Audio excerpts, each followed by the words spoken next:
Going on a cruise can be great for travelers who want to travel and socialize at the same time, with the extra time afforded to destinations often leading to more opportunities. However, while it may look all fun and games, there are some things you should know before packing your suitcase. We've done some research and found out some interesting facts you'll really want to know. Number 10. Environmental and health hazards.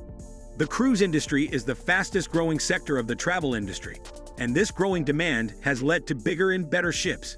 Yes, this is healthy for economic growth and creation of jobs, but this creates a great number of problems for the environment and your health.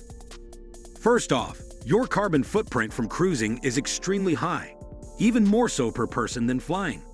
One study by George Marshall of the Climate Outreach Information Network showed that traveling to New York from Southampton via the Queen Elizabeth II ship emits 7.6 times as much carbon per person as making the same journey by plane. Even more worrying is the fact that passengers on cruise ships are exposing themselves to dangerous levels of pollution. One undercover investigation by a C4 dispatchers team revealed that from the air on the deck next to the funnels on P&O Cruises ship Oceania, there are more than double the amount of ultra-fine particulates suspended in the air than found at London's Piccadilly Circus.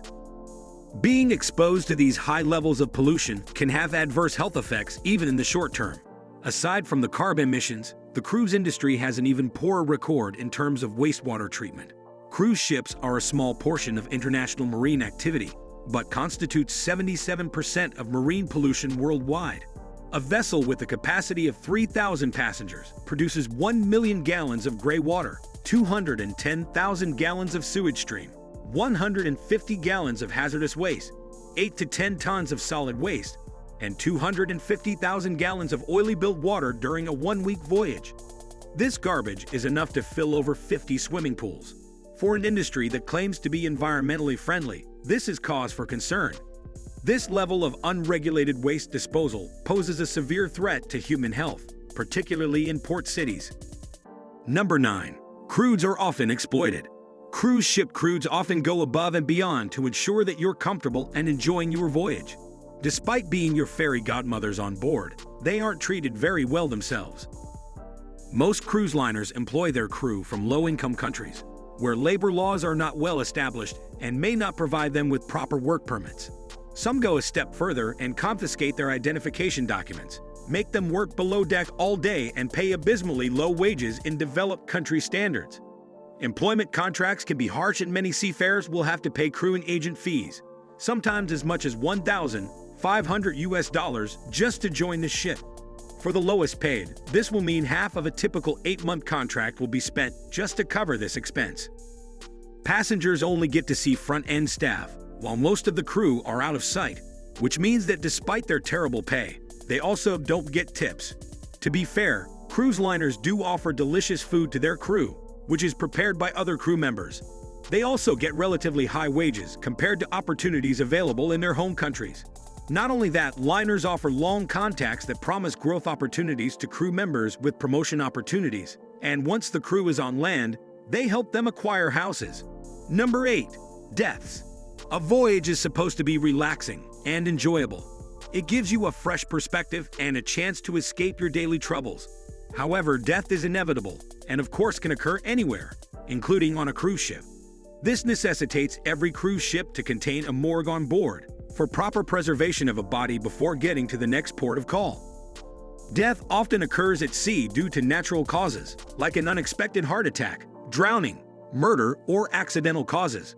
Nonetheless, death on a cruise ship is a rare occurrence and is rarely the liner's fault. Still, it's a little disturbing to think that dead bodies have been on or are currently aboard any ship you're sailing on.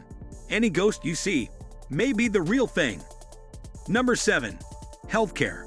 Sometimes we fall ill at most inopportune moments. Even if you're insured, medical services on cruise ships can cost a lot, and doctors are only equipped to handle smaller issues. In the event of a serious illness like a heart attack, the ship doctor can only stabilize you till the next port of call, where you'll be rushed to the nearest hospital. Most liners charge medical expenses to your onboard account, and then you'll have to claim reimbursement from insurance companies afterwards. In international waters, standard insurance cover may be inadequate, meaning the money will come out of your pocket. Not only that, disease breakouts can spread incredibly quickly if they're not contained straight away. For example, just last year, over 250 passengers on the Belmore fell ill with norovirus, equating to 27% of all passengers. To be fair though, cruise liners have disease prevention measures in place, like constant hand sanitizing and maintenance of high cleanliness standards. When required, they can also quarantine sick guests till the next port of call where they can get necessary medical attention. It will suck if you're the ill person on a cruise, but this procedure is essential to minimize breakouts. Number 6. They don't play by the rules. Cruise ship casinos aren't subject to the same regulations as mainland casinos, given that they sell in international and different territorial waters. While in international waters, gambling laws are set by the nation, under whose flag the ship sails. However, once they reach territorial waters, the rules change to those of the country whose waters the ship is in. Pretty straightforward, eh? Well, not quite. Seeing as international waters become territorial, if vessels sail within 12 miles of the coastline, so ships will usually take advantage of this to give you worse odds. You'll often find casinos tweaking casino rules in their favor. Yes, the house always wins, but cruise ship casino rules give an added advantage to the house. The most common rule change is blackjack paying 6-5 instead of the customary 3-2. This rule change means a $5 bet would pay $6 instead of 7.5.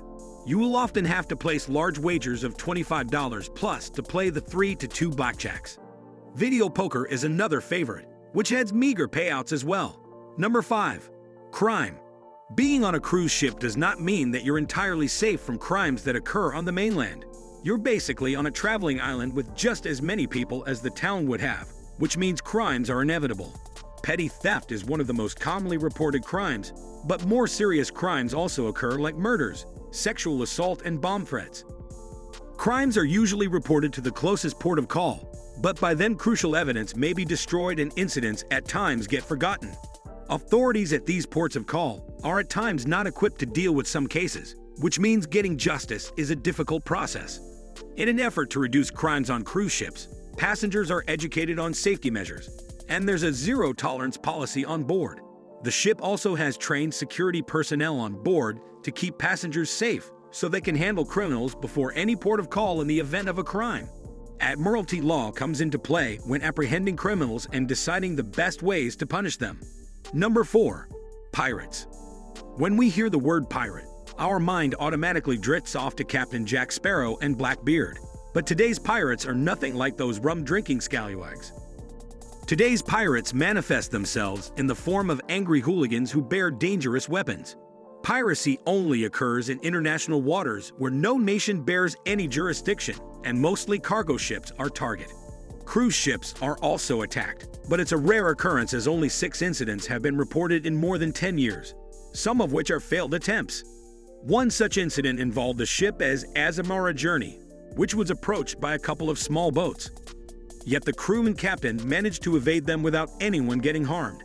Despite piracy among cruise ships being rare, crew members are prepared for an attack and also have measures in place to prevent them. Ships always travel at night with lights off, save for a few mandatory lights, and crew members have been properly trained to deal with such an event should it occur. Ships also have night vision devices and binoculars in order to detect crafts approaching the ship, and international anti-pirate task forces patrol areas most prone to piracy. Number 3. Port calls are not guaranteed. A port of call is included in a cruise's itinerary from which the ship stops so that passengers can visit the destination. Cruise liners can change the schedule at any time at the discretion of the captain, so there is no guarantee that the ship will stop at any port of call. To be fair, most cruise liner brochures include this fact, though it is mostly in fine print. The cruise line may refund the port tax in the event of a failed port call. But if the port call was due to events beyond the captain's control like bad weather, then you don't get a refund. Refunds are mostly in the form of cruise credit, and they don't amount to much. Number 2. People fall overboard. Between 2000 and 2016, around 270 people fell overboard while cruising, with an average of 20 people falling off ships in recent years. This number had doubled since the early 2000s, when there was an average of just 10 overboard incidents annually. Most passengers are likely to fall off on the last day of a cruise, and it often boils down to foul play, intoxication, climbing on railings, or jumping between balconies. However, it has happened for more sinister reasons, like when people have gotten into fights or been attacked.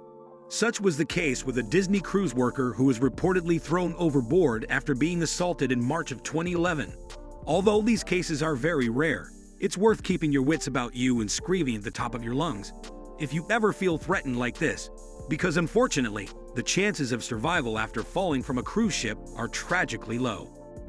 With an estimated 85 to 90% of cases resulting in death, cruise ships have put measures in place to prevent this from happening though. The first is that guardrails are high, and if a passenger does fall, several life ring buoys are thrown overboard to offer the person a floating device. A request is then sent to other ships within a 30-mile radius to aid in the search, and lifeboat rescue squads are tasked with finding the passenger. When it comes to surviving, determining factors will include the height of the fall, temperature of the water, weather conditions, and the response time of rescue crews. If God forbid you ever fall overboard, immediately scream for help, and then stay afloat without panicking or expending too much energy. Stay calm and positive. Before I reveal the most outrageous example in this list, I'd like to remind you to subscribe this channel. We upload amazing fact-filled videos every day, so don't miss out on learning some amazing new information. Also hit that bell icon for notifications on more amazing fact-filled video. Number 1. Cancellation policies. Cruises are booked in advance, and at the time of booking, you may be sure you made all necessary preparations. The future is always uncertain, and something important may come up requiring you to cancel your cruise. That's where the problems arise, because canceling a cruise is not free. Charges are dependent on how many days in advance you cancel your trip, but some cruises have a minimum cancellation charge. If you cancel too late, you may lose all your deposit, and refunds are made in accordance to the terms of the cancellation policy, which may be a cash refund or future cruise credit. It's important to note that most cruise lines give you a period of 56 to 120 days to make cancellations, which is not always very accommodating. This video wasn't meant to scare you out of a vacation, but is merely meant to prepare you for what might happen on board. Cruising is a great way to enjoy new exotic places while meeting new people and making friends. Did you learn anything new about cruising? And will you consider these facts next time you book a cruise? Let me know in the comments down below. Thanks for watching.